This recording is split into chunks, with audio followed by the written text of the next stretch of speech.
Let's talk about the concept of cursing another person. It's pretty silly when you think about it. We have certain profanity phrases in our language that implies that you want the person to be cursed, whether that's physically, whether that's spiritually, eternally, etc. There are curse phrases that exist in our language. But it's funny because does it really mean anything? And that's what I want to sort out in this video.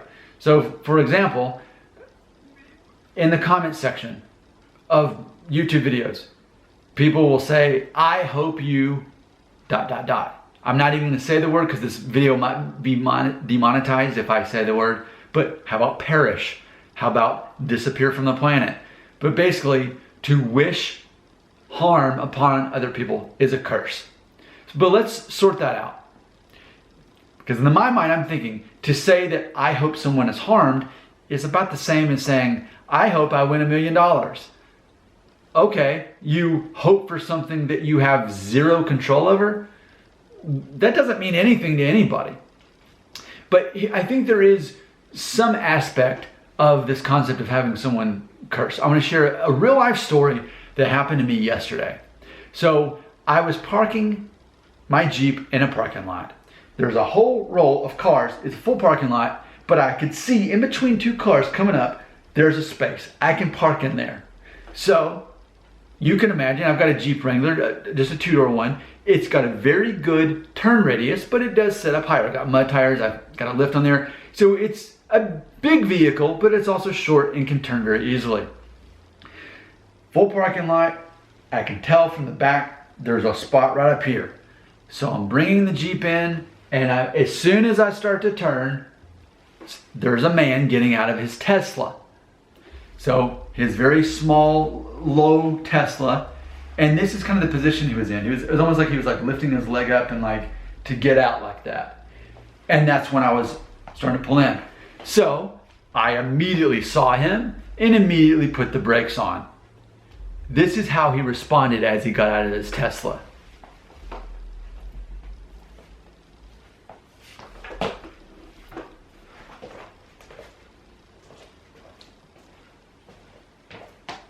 So the whole time he gets out of his Tesla, he's looking at me as he walks away, shaking his head in disgust at this guy who, in his mind, I was about to run him over. Now, granted, again, it was a complete blind spot, and I would never just pull into a spot without slowing down once I got there. But to make the curve, the turn, I had to have a little bit of speed there. And then I stopped. But in his mind, I was going to run over him. I was not being thoughtful enough. I was turning in too quickly. I think I scared the guy a little bit, just from how he saw this big black Jeep coming at him. But let's think about his actions. His actions was disgust, shaking his head, so disappointed, so judgmental at this person. And it's not like it was just a quick like that. Like, I think that would have been a more appropriate response. Like, and then, maybe a wave like, okay, we're okay. But instead, it was immediate disgust and judgment from the moment he saw me to the moment he walked away. Now, here's what kind of person I am. So for me, I don't wish bad things upon anybody. Even perceived enemies, I don't wish harm upon them. I wish good things upon them, right? Don't we care about restitution? Don't we care about redemption? If someone's in a bad situation in life, why would we want things to get worse for them? Wouldn't we want them to get things bad? When things are bad going in our own lives and we're sorting stuff out, don't we want things to get better?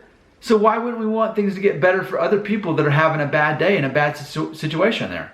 So he walked away the whole time doing this. Now, granted, I got out of my Jeep once he had safely got out of the space there that I was parking in that he was adjacent to. And if he would have stuck around, what I would have done is I would have asked him if he was okay. I would have apologized, just taking the humble route. Because what did it matter? He thought I was wrong, so in his mind, I was wrong. So why not allow him to believe that that's reality? As Jesus teaches, to turn the other cheek. Why not? Why not be wronged, as it says in the Bible, Apostle Paul? Why not be wronged? What's it going to hurt? There's this man he looked like he was retired. He looked a bit older. But in his mind, I was an inconvenience to his day. Now, let's sort that out. There's a good chance for the rest of the day he kept thinking about that idiot in the Jeep that almost ran him over. Had I had the opportunity, I would have apologized to him. I would have even offered to buy him a Starbucks. I really would have done that. I was prepared to do that. But he again shook his head and just walked away. He was actually going to the chiropractor. I saw him go in there. But imagine this. He really wanted to throw negative energy at me. He in effect wanted me to be cursed. He wanted me to feel that rage and that wrath, that negative emotion, which I didn't. I didn't feel bad about myself. I didn't feel wrong, yet I was willing to apologize. But Jesus teaches, pray for your enemies. One of the things that fascinates about me, about the Christian faith, is that it's based on you getting rid of your pride, focusing on other people and caring more about them than yourself. So if you truly care about other people more than yourself and you want to see them blessed and succeed and redeemed, why would you ever wish anything bad upon a person? Because the best case scenario, if you want someone to be cursed, is you do like the guy did. Or flip somebody off or whatever. And if that person is insecure, then, oh no, I'm offended. That's what they'll do. But for someone like me who's knows that it's a choice to be offended, that means nothing that someone wags their head at me or flips me off or whatever. Because I'd have to be insecure to react in the way that he wants that to happen.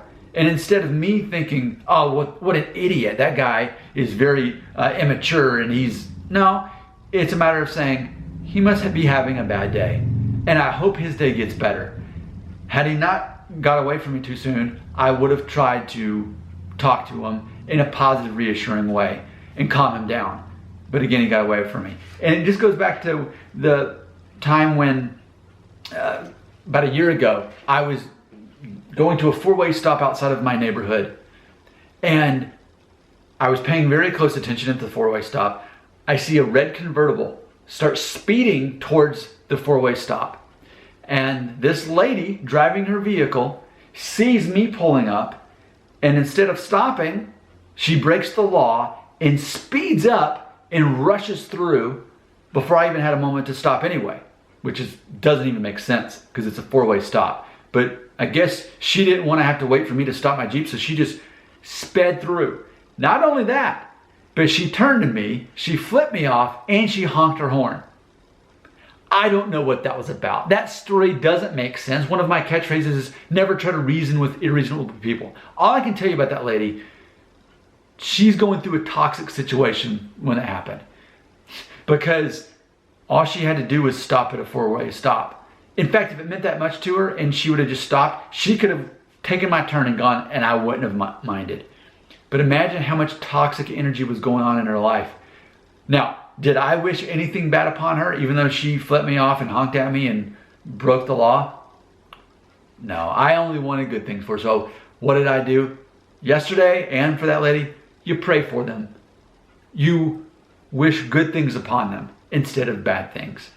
It's a very basic concept, but it's also a reflection of your heart and your soul. Don't you want good things to happen to everybody, not just you?